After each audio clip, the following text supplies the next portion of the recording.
Bonjour, soyez les bienvenus dans Regard d'évêque. Les auditeurs réguliers de RCF Liège connaissent bien l'émission. Ce mois-ci, pour débuter la nouvelle saison 2018-2019, une nouveauté. Monseigneur Delville, non seulement en son, mais aussi en image. Bonjour, Monseigneur Delville. Bonjour, Ralph. Alors rappelons que l'émission Regard d'évêque se décline en 4 parties depuis des années déjà. Donc il y a tout d'abord les commentaires sur l'actualité en général, il y a la vie du diocèse, il y a la vie de l'Église belge et de l'Église universelle et finalement vous répondez aussi à des questions d'auditeurs. Aujourd'hui, dans cette deuxième vidéo, nous allons donc nous intéresser à la vie du diocèse. Et là, on va peut-être commencer par un gros morceau, si vous permettez de le dire. En fait, le 17 septembre dernier, lors de la messe de Saint-Lambert, vous avez annoncé officiellement devant tout le monde la création d'une fondation, la fondation Saint-Lambert. De quoi s'agit-il et pourquoi cette fondation ? Donc c'est une fondation au sens juridique du terme, donc c'est une fondation en bonne et due forme, si je puis dire. Ça doit nous permettre d'avoir plus de créativité dans la transmission de la foi, spécialement chez les jeunes, et la communication de la foi à travers notre patrimoine et sa mise en valeur. C'est une fondation qui nous permet de recueillir des fonds pour soulager les finances de l'évêché dans ces 2 domaines.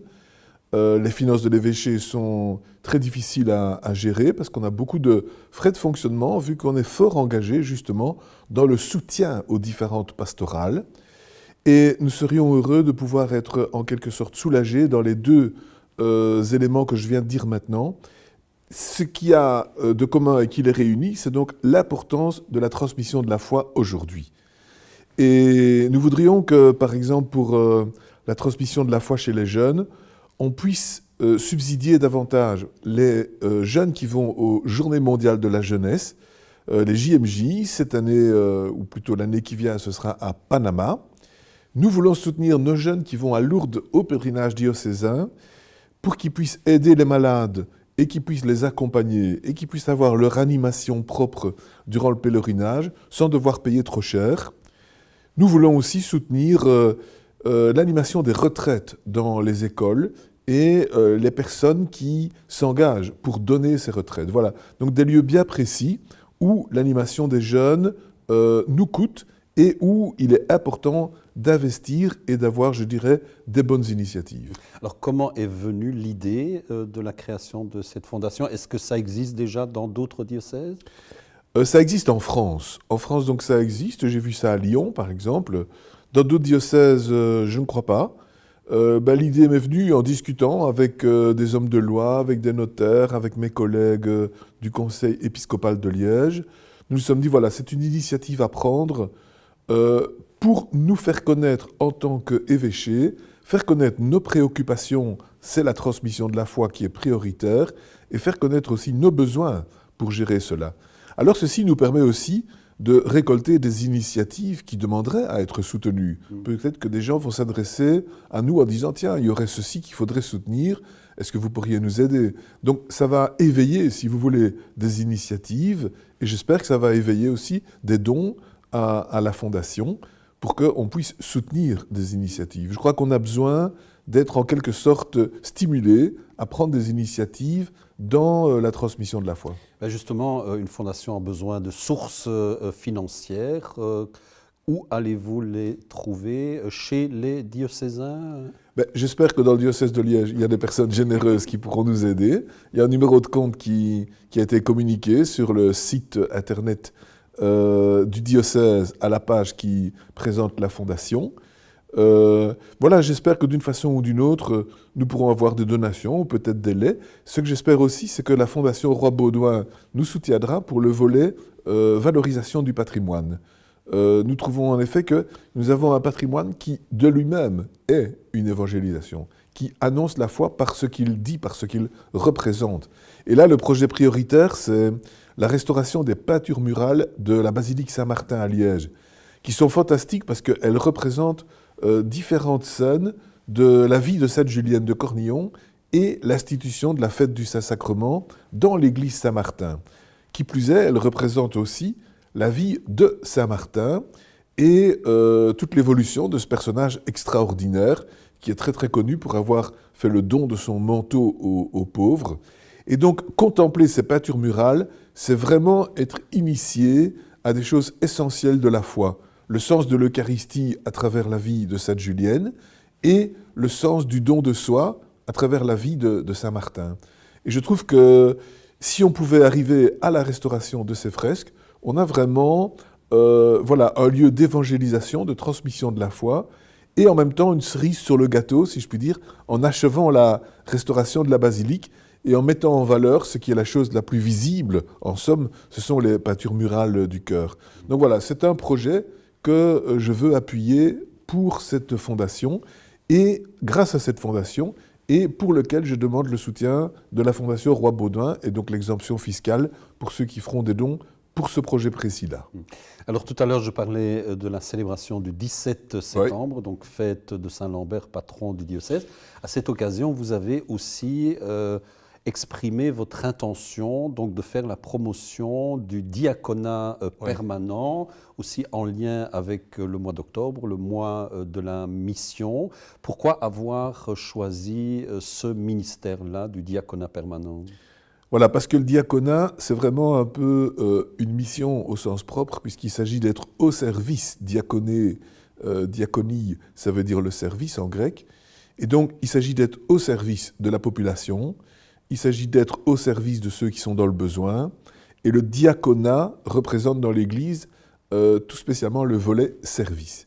Et donc, je pense que valoriser cette dimension-là, au début du mois de la mission universelle, le mois d'octobre, c'est un peu montrer aussi ce côté diaconal, ce côté service, ce côté solidarité de notre Église. Donc c'est un ministère, ça fait partie des degrés du sacrement de l'ordre, le diaconat, avec le presbytérat et l'épiscopat. Ce sont les 3 degrés majeurs du sacrement de l'ordre. Et donc c'est important de valoriser ce diaconat parce que on peut, je crois, intensifier des appels à être diacre. Ce n'est pas simplement une vocation personnelle et un appel intérieur, ça peut aussi être un appel extérieur qui provient de la communauté chrétienne. Et c'est plus facile de le faire comme tel, puisque le diaconat s'adresse à des hommes mariés. Et donc, ça signifie qu'il n'y a pas une promesse de célibat à faire. Donc, il est plus facile d'appeler des hommes mariés, c'est un plus large public, je vais dire, que d'appeler des jeunes au presbytérat qui engagent aussi au célibat. Donc nous avons trouvé qu'il était important de valoriser le diaconat pour ces raisons-là dans notre diocèse, sachant qu'il existe déjà depuis bientôt 50 ans et qu'il s'est développé au point que nous avons 70 diacres dans notre diocèse, dont je suis très, très satisfait évidemment. Liège a même été un peu pionnier dans ce domaine. Oui, Liège a été un des premiers diocèses au monde à promouvoir l'ordination de diacres permanents après le Concile Vatican II. Et donc, il faut savoir que le diaconat existe dans l'Église depuis le tout début, on en parle déjà dans les Actes des Apôtres, et puis on en parle aussi dans des lettres de Saint Paul. Et donc, c'est vraiment une dimension qui est essentielle à l'Église, qui était un peu mise en veilleuse dans l'Église d'Occident, et qui était souvent réservée à des futurs prêtres, qui étaient d'abord ordonnés diacres et puis qui devenaient ordonnés prêtres, et qui étaient rarement, je dirais, évalués, valorisés pour son propre état de vie, pour son propre sens. Et c'est ce qu'on a fait après le Concile Vatican II et ce que le diocèse de Liège a voulu faire aussi.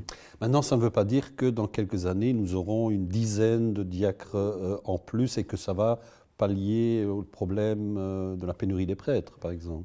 Donc c'est complémentaire avec le ministère des prêtres, le diaconat. Donc c'est sûr que les diacres aident les prêtres dans les paroisses, mais ne font pas le rôle d'un vicaire, c'est-à-dire d'un autre prêtre. Ils font un rôle un peu plus diaconal, lié à des services, et néanmoins, ils ont un rôle liturgique dans la célébration des mariages, dans la célébration des funérailles, dans la célébration aussi, par exemple, dominicale, quand ils lisent l'Évangile et qu'ils font la prédication. C'est le rôle spécifique du diacre dans la liturgie, hein, c'est de lire l'Évangile. Ça lui est normalement réservé dès que la liturgie est déployée et qu'il y a plus qu'un prêtre, mais aussi des diacres pour accompagner le célébrant. Donc c'est un rôle qui est aussi un rôle impliquant dans l'annonce de la parole et dans la célébration liturgique. Donc en ce sens-là, le diacre est complémentaire au ministère du prêtre, et j'espère bien qu'il y aura une dizaine de diacres d'ici quelques années. De toute façon, il y en a déjà 6 en formation, hein. Donc ça fait 6 ordinations dans 4-5 ans, ça. Pas mal. Ouais. Alors pour terminer, nous sommes au début d'une année pastorale. Quels sont peut-être les grands chantiers, les grands projets, les grands moments pour cette année 2018-2019 en perspective? Alors, un premier grand moment, ce sera le 11 novembre, l'anniversaire de la fin de la guerre 14-18 et donc de l'armistice de 1918. Nous aurons une exposition à la cathédrale sur le rôle des aumôniers pendant la guerre 14-18, au service des militaires belges. Et puis nous aurons une célébration à 10h le 11 novembre, qui tombe à dimanche, avec la concélébration de Monseigneur Heinrich Mussinghoff, qui est l'évêque émérite de Aix-la-Chapelle, et qui va concélébrer avec moi une messe votive pour la paix. Et donc nous allons prier pour la paix, faire un vœu pour la paix, c'est pour ça qu'on appelle une pareille messe votive, on fait un vœu, on prie pour la paix dans le monde, à la lumière de ce qui s'est passé dans la Première Guerre mondiale et sans doute aussi la Seconde, et avec les conséquences que nous pouvons en tirer aujourd'hui dans l'engagement pour la paix, sachant que le monde est loin d'être en paix. Et donc, je suis très heureux de l'accueil que je pourrais faire de Monseigneur Heinrich Mussinghoff, que je connais depuis très très longtemps, qui est une personnalité remarquable, très engagée d'ailleurs dans le dialogue pour la paix dans le monde entier, et qui viendra donc à notre cathédrale le 11 novembre. Puis une deuxième étape, ce sera l'Avent. L'Avent sera introduit par le dimanche de la parole de Dieu. Il sera d'ailleurs précédé par le dimanche des pauvres, que le pape François a lancé. Et le thème de l'Avent cette année-ci, ce sera les droits de l'homme à l'occasion des 50 ans de la proclamation de la Déclaration des droits de l'homme en 1948. Donc 10 décembre, 50 ans de droits de l'homme. J'ai écrit un article sur le sujet pour la revue Vivre Ensemble qui s'occupe de nos campagnes d'avant dans tout le pays, l'importance du droit de l'homme, des droits de l'homme et, je dirais, leur inspiration évangélique, évidemment, ou leur prolongation dans l'Évangile, par l'Évangile, au-delà même de ce qui est un droit, mais vers ce qui est aussi une grâce, je dirais, un engagement volontaire. Hein. Donc réfléchir aux droits de l'homme et à leur rapport avec l'Évangile. Voilà, ça va être notre thème d'avant. Et puis alors, après, nous verrons un petit peu comment se déroule l'année 2019. Mais ce qui est sûr, c'est qu'on aura les retombées du synode pour les jeunes, qui se tient en octobre à Rome et dont les conclusions arriveront en 2019. C'est ça. On va certainement en parler, mais pour aujourd'hui, malheureusement, notre temps est écoulé. Grand merci, Monseigneur Delville. Merci aussi à vous, chers spectateurs. Je vous rappelle qu'au total, il y a 4 vidéos à regarder pour ce mois de septembre. N'hésitez pas à nous signaler vos réactions, vos suggestions, vos questions.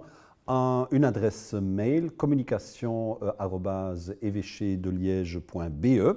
Un numéro de téléphone aussi, 04 223 15 26, 04 223 15 26, évidemment pendant les heures de bureau.